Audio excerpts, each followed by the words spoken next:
Sud Radio, la Minute du Coach. Bonjour Fabien. Bonjour Pablo. Je me pose la question, aujourd'hui nous sommes le 1er avril, alors ce qui va suivre, est-ce sérieux ou ne laisse pas?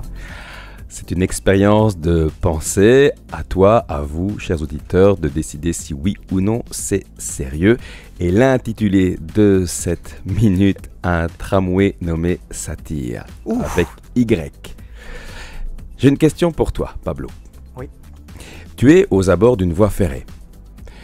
Tu observes au loin un tramway arriver à pleine vitesse. Ses freins ont lâché, tu le comprends très vite. Il y a 5 ouvriers de maintenance qui vont être écrasés par ce tramway. Mais il y a à portée de main un levier.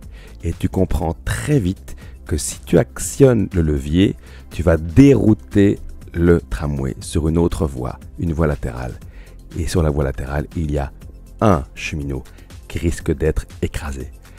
À toi de choisir, est-ce que tu en sauves 5? Est-ce que tu en sauves 1? Est-ce que tu n'interviens pas?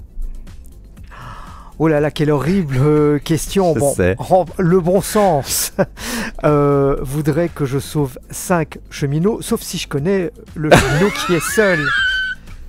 Imaginons que ce soit quelqu'un de ma famille, évidemment, je sauve le cheminot seul. Si pas, on a plutôt tendance à sauver la masse, non ? En tout cas... Que ferais-tu, toi, à ma place, Fabien? Qu'est-ce que toi, tu ferais? Ah, ça, c'est bien joué de me retourner la question.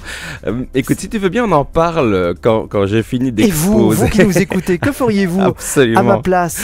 Absolument. Quel dilemme. Alors, ce dilemme... Non, mais c'est horrible. Ce dilemme, tu as raison, c'est exactement le mot, a été posé par Philippe Afout, qui est philosophe, il y a 60 ans. Et puisque tu me demandais ce que font la plupart des gens, en grande majorité, ils sacrifient le tramino solitaire.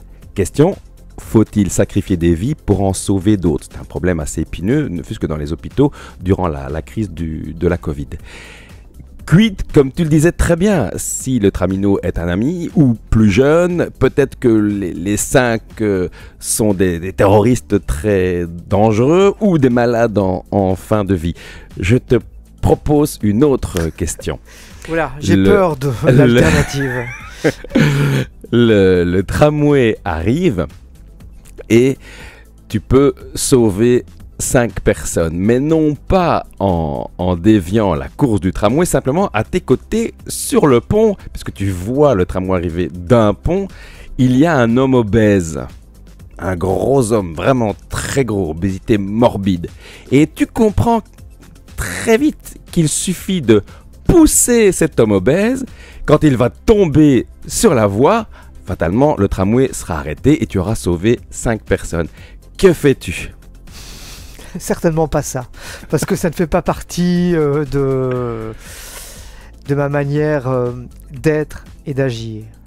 Oui, et tu vois, la plupart des gens, évidemment, dans ce cas-là, sont beaucoup plus dubitatifs. Et pourtant, c'est la même question que la précédente. Dans les 2 cas, tu sacrifies une personne. Sauf qu'ici...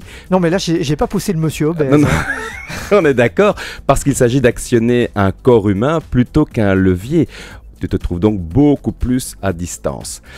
Et pourtant, dans les 2 cas, je le disais, il faut sauver 5 vies. C'est un même argument qui est utilisé par l'armée. On vient d'en avoir la démonstration. On en a la démonstration tous les jours. Il suffit de regarder l'actualité, même si moi, je préconise davantage la disette en termes de médias.